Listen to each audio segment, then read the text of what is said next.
आज आपण न ची गंमत पाहणार आहोत। सणाला बायका नाकात काय घालतात? छान। आपण श्वास कशाने घेतो? नाक। एका रंगाचे नाव? नीला।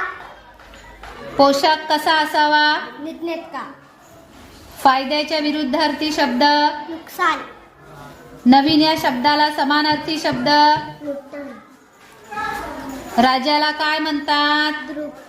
नृप। नृप। इंग्लिश मध्ये मानेला काय म्हणतात? नेक। छान। छोटीशी डुलकीला इंग्लिश मध्ये काय म्हणतात? नॅप। नॅप। एका मुलीचं नाव? नैनिता। दुकानदाराला आपण काय देतो? नोटा। खोडकर या शब्दाला इंग्लिश मध्ये काय म्हणतात? नोटी। होडीला दुसरा शब्द? नौका।